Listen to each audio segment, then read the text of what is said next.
Hi, I'm Mike Parker, and welcome to this series of short videos of reflections on core themes that we come across in liminal coaching practice. This one is on the subject of how vital to our well-being our connection with nature is. In his book Social, Professor Matt Lieberman describes the latest findings of social neuroscience in an accessible and wide-ranging way.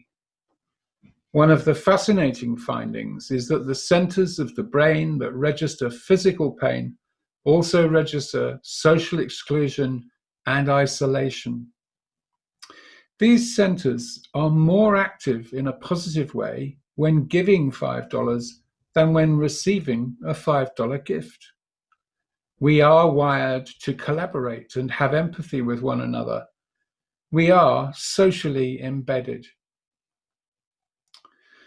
This complements and reinforces findings from other fields, suggesting that we are primarily collaborative, empathic, and even altruistic at root. We are contextual beings, and meaningful interrelationship with one another is as vital as air to our well-being.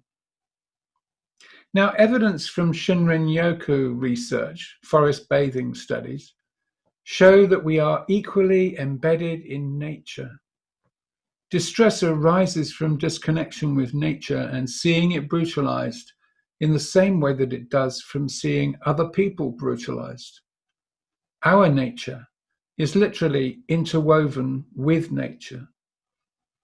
Using specific liminal coaching modules, we can reconnect people with their sense of belonging in nature, leading to improved well-being and the ability to focus on achievable solutions to problems with the environment rather than freezing in a state of overwhelm.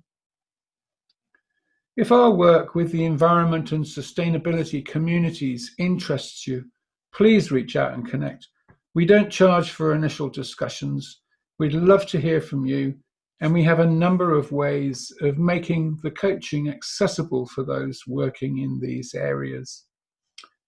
Email me directly at mike@liminalcoaching.co.uk or use the website contact form www.liminalcoaching.co.uk. Thanks so much for watching. Bye for now.